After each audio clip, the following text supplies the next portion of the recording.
کچھ زراعت کے شعبے کو دیکھتے ہوئے اس میں بہت ساری جو کمیاں انہیں نظر آ رہی تھیں، اس کے بہتری کے لیے انہوں نے کچھ اقدامات کیے، کچھ پالیسیاں نئی لے کر آئے جنہیں زرعی اصلاحات کہتے ہیں۔ اب اصلاح اصل میں ہوتی کیا ہے؟ اصلاح کہتے ہیں کسی کام میں بہتری لانے کے لیے کچھ تبدیلیاں لے کر آنا یا ریفارمز لے کر آنا، وہ کیا ہے؟ اصلاح ہے۔ تو زراعت کے شعبے میں جہاں بہت ساری کمیاں یا خامیاں موجود تھیں، ان کو بہتر کرنے کے لیے وہ جو پالیسی لے کر آئے اس کو زرعی اصلاحات کا نام دیا جاتا ہے یا پھر ایگریکلچر ریفارمز۔ پاکستان کیونکہ بنیادی طور پر ایک زرعی ملک ہے اور زراعت کا شعبہ جو ہے پاکستان کی ترقی میں ریڑھ کی ہڈی کی حیثیت رکھتا ہے، یعنی بہت اہم ہے، کیونکہ پاکستان کے 70% آبادی جو ہے زراعت کے شعبہ سے ہی بالواسطہ یا بلا واسطہ طور پر منسلک ہے۔ تو جب انہوں نے دیکھا کہ کسانوں کا استحصال ہو رہا ہے، ان کے ساتھ زیادتی ہو رہی ہے، ان کو ان کے حقوق نہیں دیے جا رہے، تو ان سب سے بچانے کے لیے انہوں نے زرعی اصلاحات کا اعلان کیا۔ اس میں جو سب سے پہلی اصلاح ہم ڈسکس کریں گے وہ ہے حد ملکیت۔ حد ملکیت کیا تھی کہ زمین کی جو انفرادی حد ملکیت تھی انہوں نے 150 ایکڑ نہری اور 300 ایکڑ بارانی مقرر کر دی۔ اب نہری زمین جن کو لگاتار نہروں سے پانی ملتا رہتا ہے زمینوں کو سیراب کرنے کے لیے، وہ نہری زمین ہوتی ہے، اور بارانی جس کا انحصار صرف اور صرف بارش پر ہوتا ہے وہ اس کو بارانی زمین کہتے ہیں۔ تو اسی لیے بارانی زمین کی حد 300 ایکڑ ایک شخص کے لیے زیادہ سے زیادہ، اور دوسری نہری زمین کے لیے 150 ایکڑ مقرر کر دی گئی، اور زائد زمینیں جو ہیں ذمہ داروں سے لے کر مزارعین اور کاشتکاروں میں بلا معاوضہ یعنی بغیر کسی پیسے کے تقسیم کر دی گئی، اور 1976 تک 15 لاکھ ایکڑ زمین جو ہے کسانوں میں اس طرح سے تقسیم کی گئی بلا معاوضہ۔ اب دوسری جو بات ہے وہ ہے سرکاری ملازمین کی زمین۔ اب اس کے لیے بھی ایک حد مقرر کر دی گئی کہ سرکاری ملازمین جو ہیں زیادہ سے زیادہ 100 ایکڑ رقبہ جو ہے ایک شخص جو ہے اپنے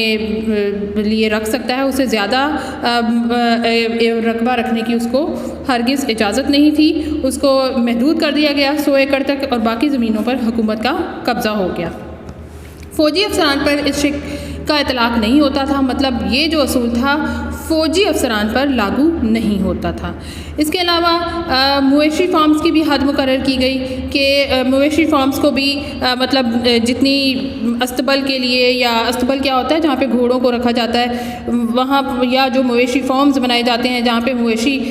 جو ہیں ان کی افزائش کا کام ہوتا ہے، اور جو باغات کے نام پر جو مقررہ حد تھی اس سے زائد زمین رکھنے کی اجازت میں بھی نہیں دی گئی، کہ ایک حد جو مقرر حکومت نے کر دی اس سے زیادہ کوئی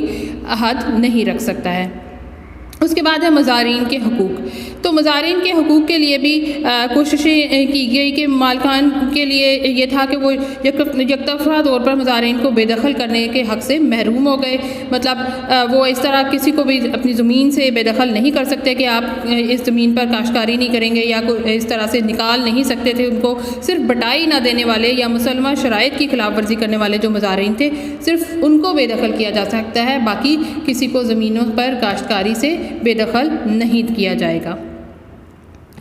اور اس کے علاوہ حکومت نے ایک اور اقدام کیا کہ زمین کے جو چھوٹے چھوٹے قطعات تھے ان کو اکٹھا کرنے کے لیے اشتمال اراضی کے نام سے ایک نئی اسکیم بنائی گئی، کیونکہ چھوٹے قطعات میں کاشتکاری سے وہ فوائد حاصل نہیں ہوتے جو ایک بڑی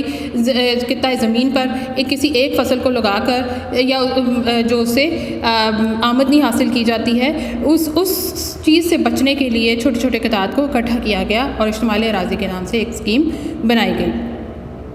پھر اس کے بعد اداروں کی جو زمینیں تھیں، جیسے اوقاف کی زمینیں ہوتی ہیں جو ان میں مطلب مختلف مزار وغیرہ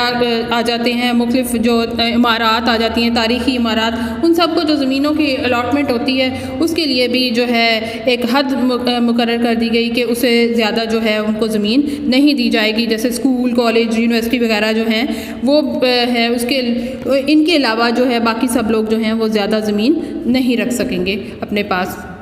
جتنی حد ان کی مقرر کر دی گئی ہے۔ اس کے بعد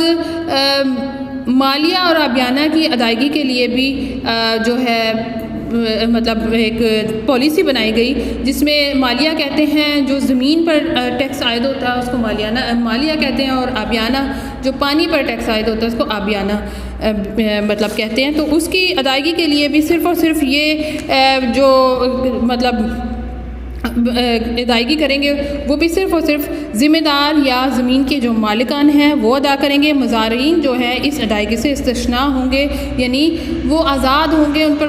کوئی پابندی نہیں ہے یا ان پر یہ لاگو نہیں ہوتا ہے کہ وہ مالیہ یا آبیانہ اگر وہ زمین کے اوپر کاشتکار کے طور پر کام بھی کر رہے ہیں یا بٹائی پر بھی کام کر رہے ہیں تو بھی ان پر یہ شک لاگو نہیں ہوتی ہے. مالیہ اور آبیانہ یعنی زمین اور پانی کا ٹیکس ہر حال میں جو زمین کا مالک ہے یا جس کی ملکیت ہے جو مطلب صرف وہ ادا کرے گا. اس سے بھی مزارعین کو جو ہے مطلب انصاف ملا اور ان کے حقوق کو تحفظ حاصل ہوا. پھر اس کے بعد قرضوں کی فراہمی.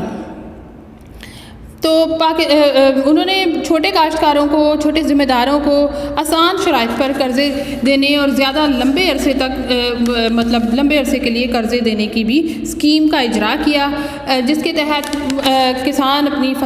فصلوں کے لیے جدید آلات وغیرہ خریدنے کے لیے یا چھوٹے کاشتکار بیج کھاد وغیرہ کے لیے فصلوں کی کاشتکاری کے لیے چھوٹے قرضے جو ہیں وہ حاصل کر سکتے تھے آسان شرائط پر، تاکہ ان کے جو کاشتکاری کے مسائل ہیں وہ حل ہو سکیں. پھر جو پاکستان میں مشینی کاشت تھی اس کے لیے بھی ایک تحریک امداد باہمی کی حوصلہ افزائی کی گئی. ایک امداد باہمی کی ایک انجمن بنائی گئی جو کہ ان کی مدد سے رقوم مختص کی گئی مطلب زرعی آلات یا زرعی مشینری وغیرہ کی خریداری کے لیے، کیونکہ اس وقت ہمارے برعکس اگر دیکھا جائے تو یورپ میں اس وقت مشینی کاشت ہو رہی تھی جس سے کم وقت میں اور کم محنت میں اور کم لاگت میں اچھی فصل اور پیداوار حاصل کی جا سکتی تھی، جبکہ ہم جو ہے وہی پرانے یا روایتی طریقہ کاشت کو استعمال کر رہے تھے. تو اس سے جان چھڑوانے اور اپنی جو فی ایکڑ پیداوار ہے اس کو بڑھانے اور آمدنی کو بڑھانے کے لیے زرعی آلات یا مشینری کا جو استعمال ہے اس کو فروغ دینے کے لیے بھی ذوالفقار علی بھٹو صاحب نے اقدامات کیے. ان کو آسان شرائط پر اور آسان اقساط پر قرضے مہیا کیے تاکہ وہ اس سے زرعی مشینری جیسے ٹریکٹر وغیرہ، تھریشر، ہارویسٹر وغیرہ یہ چیزیں خرید سکیں اور اپنی کاشتکاری کو مؤثر بنا سکیں. تو یہ تھی زرعی اصلاحات جو کہ ذوالفقار علی بھٹو نے مطلب لے کر آئے اپنے عہد حکومت میں زرعی شعبے کی اصلاح کے لیے، اس کی ترقی کے لیے. تو اس کے ساتھ ہی میں اجازت چاہتی ہوں. Thank you. اللہ حافظ.